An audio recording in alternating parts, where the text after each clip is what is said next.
Fat Joe was squashing the beef. I had it. And Irvin Ja was like, nah, we ain't squashing shit.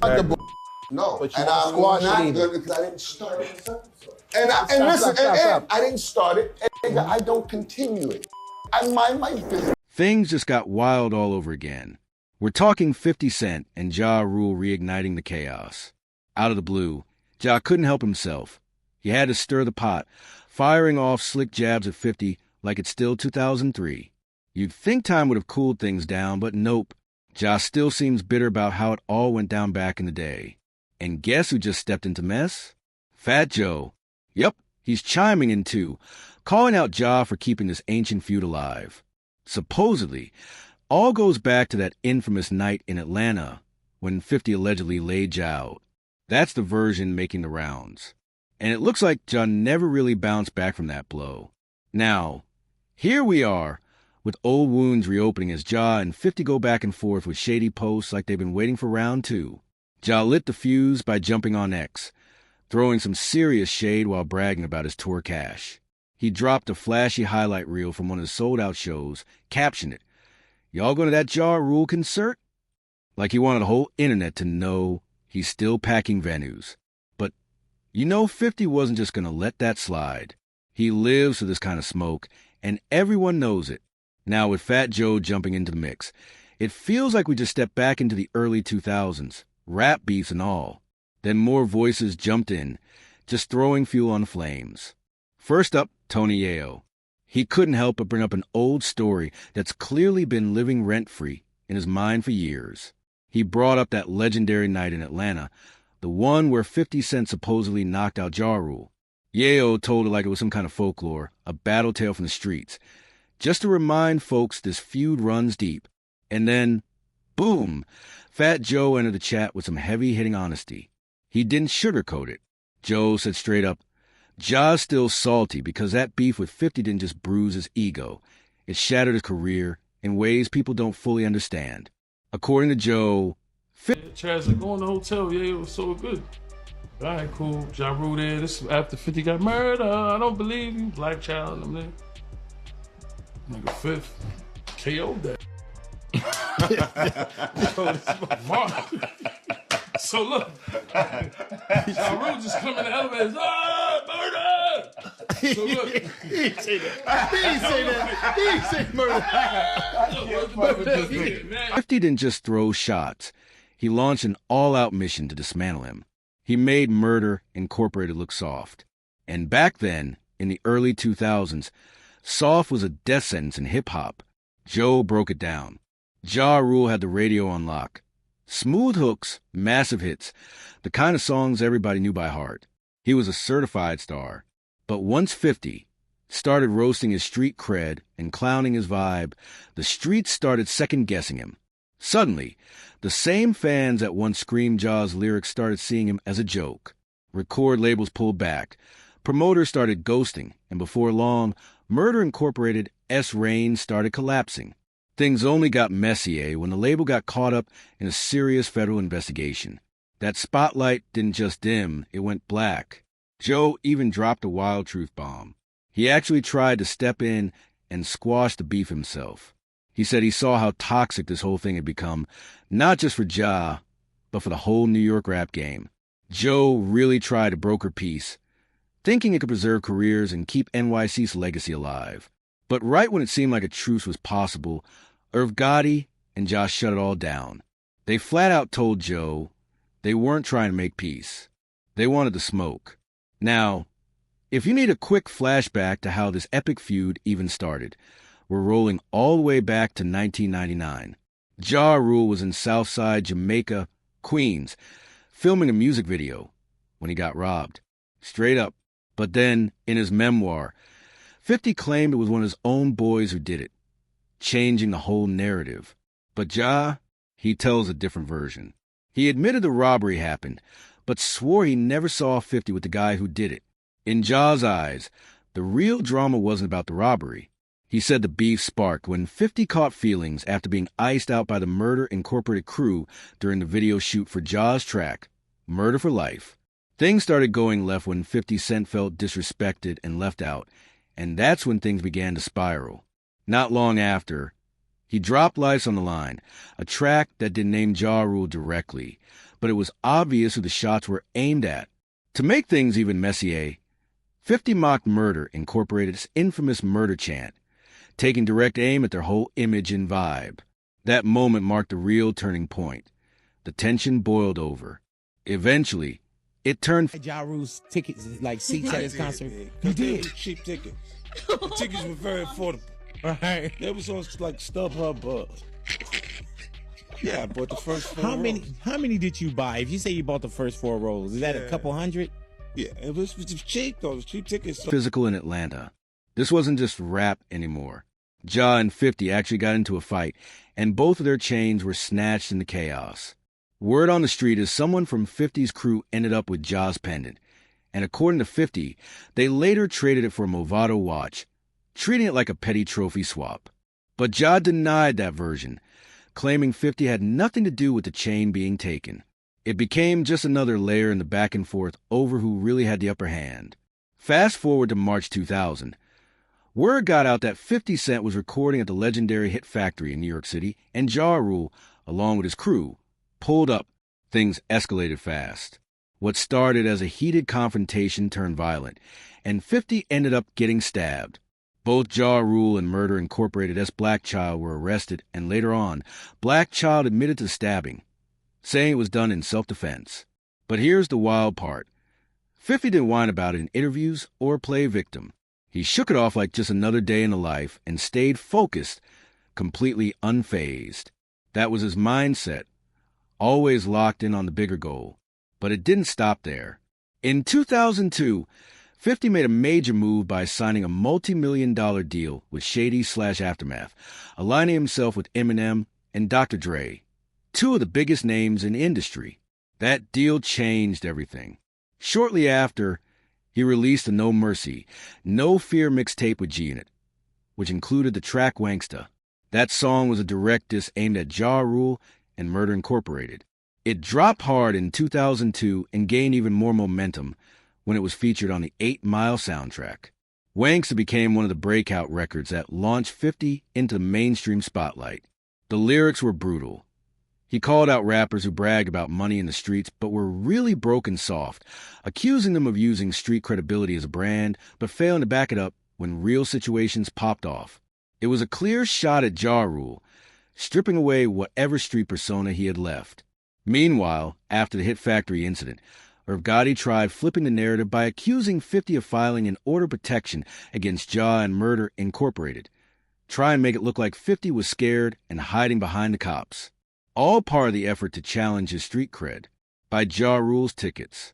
But here's where it got real. Gotti left out a key detail. That order of protection? It was legit, but not something 50 personally requested. The NYPD issued it automatically after the stabbing incident. It was just standard protocol. But Ja Rule didn't care about any of that. He grabbed the paperwork and posted it online, calling 50 a full-blown rat. That's a serious accusation in the hip-hop world, where even a whiff of being a snitch can permanently stain your reputation. Naturally, 50 wasn't going to sit back and take that. He clapped back with Back Down, a savage diss track that didn't just go at Ja. It tore into Murder Incorporated. Ja Rule's tickets, like seats at his concert. You did. Cheap tickets. The tickets were very affordable. Right. They was on like StubHub. Yeah, I bought the first 4 rows. How many did you buy? If you say you bought the first 4 rows, is that a couple hundred? Yeah, it was cheap though. It was cheap tickets, so it was something to do. Incorporated its entire street image. 50 didn't hold back.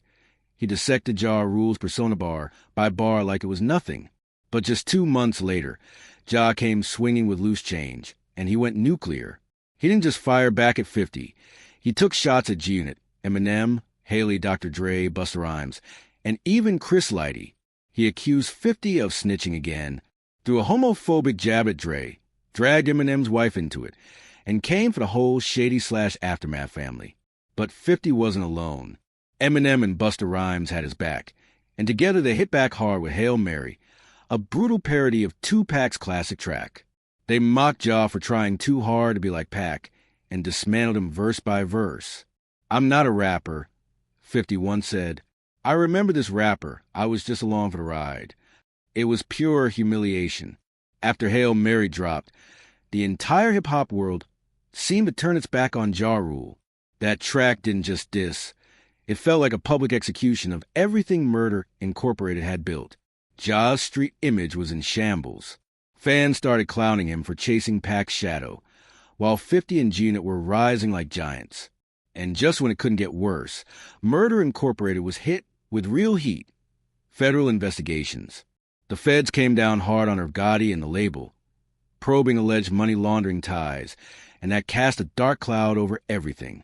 Radio stations stopped spinning their records, major labels backed off, and the industry energy shifted almost overnight.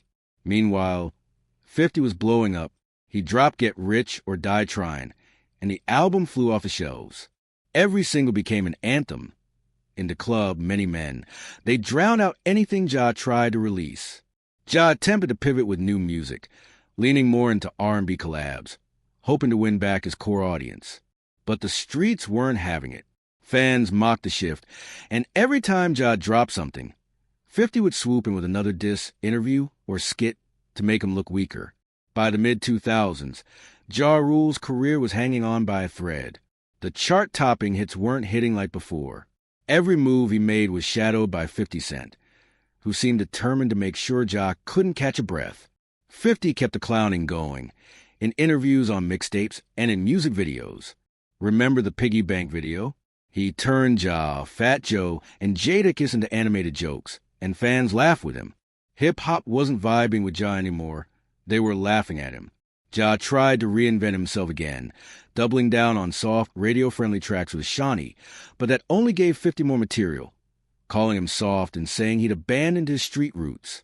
Ja's credibility was shot, and in hip-hop, once the streets turn their back on you, there's almost no coming back. Meanwhile, 50 was unstoppable. He launched G-Unit Clothing, signed new artists, dropped The Massacre, and kept dominating radio, TV, and the mixtape scene. Even when Ja tried one last major push with R.U.L.E., it barely made a dent. The narrative was set. 50 had won, and he never let Ja forget it. Years later, 50 was still trolling.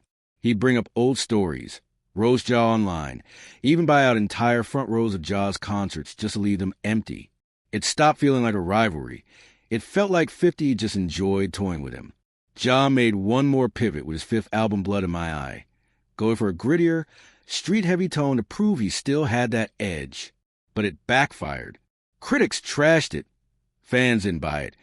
And it never came close to the impact of his earlier hits like Pain is Love or The Last Temptation. That album flopped hard, and Ja's shot at a comeback faded.